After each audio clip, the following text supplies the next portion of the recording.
नमस्कार दर्शक बंधु आपण मानक स्वागत मोर YouTube channel Odisha GK Academy रे। गुरु होउचंती आम जीवन से ही आलोक जी अज्ञानतार अंधकार दूर करी ज्ञानर पथ देखाती। आज यही विशेष वीडियो रे आमे सुनिबा गुरु दिवस अवसर में एक सुंदर भाषण। तेरे वीडियोटी को शेष पर्यंत देखंतु एवं भल लगिले लाइक शेयर और सब्सक्राइब करने को भूलंतु नहीं। चलंतु आरंभ करिबा आज यही सुंदर भाषण। गुरु ब्रह्मा गुरु विष्णु गुरुदेव महेश्वर गुरु साक्षात परम ब्रह्म तस्मै श्री गुरवे नमः। सम्मान्य मुख्य अतिथि आदरणीय अध्यक्ष महोदय समस्त गुरुजन एवं मोर प्रिय सांगसाथी मानू मोर हृदय नमस्कार।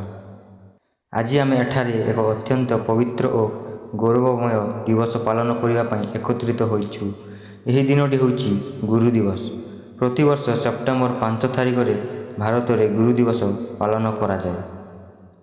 यही दिन भारतर महान शिक्षाविद दार्शनिक और भारतर पूर्वतन राष्ट्रपति डॉक्टर सर्वपल्ली राधाकृष्णन जन्मदिन। तांकर शिक्षा प्रति अवदान और गुरुंक प्रति असीम सम्मान को स्मरण करी यही दिनटी पालन करा जाए। गुरु केवल आमको पाठ पढ़ा शिखाती नहीं, गुरु आमको जीवन जीवार कला शिखाती। ठीक और भूल मध्य पार्थक्य बुझाती, अंधकार आलोक आड़ को नहीं जाती। आम जीवन में जितेबले विफलता आसे सेतेबेले गुरु आमको पुणी थे उठी आग को बढ़िवार साहस दियंती। आम जीवन प्रथम गुरु होउचंती आमर माँ और बापा। से माने आमको चलवा कथा कहवा और भल मनीष होगा शिखाती। तापर आमर शिक्षक माने आमको ज्ञानर दुनिया सहित परिचित कराती। तेणु गुरुंक स्थान आम जीवन में सबुठारु उच्च। आउ एक सुंदर कथा रही, अज्ञान तिमिरांधस्य ज्ञानांजन शलाकया चक्षुरुन्मीलितं येन तस्मै श्री गुरवे नमः। अर्थात अज्ञानर अंधकार आम आखि बंद थिबा बेले जी ज्ञानर आलोक द्वारा आम आखि खोली दियंती सही महान गुरु को आमर प्रणाम। जड़े भल शिक्षक जड़े छात्रर भविष्य बदलाई पारती। जड़े शिक्षक जड़े छात्रर भितर लुचि प्रतिभा को चिन्हि पारती एवं ताकू सठिक दिग देखाई पारती। तेणु आमे आम गुरुजन को केवल गुरु दिवस नुहे बरं प्रत्येक दिन सम्मान करवा उचित।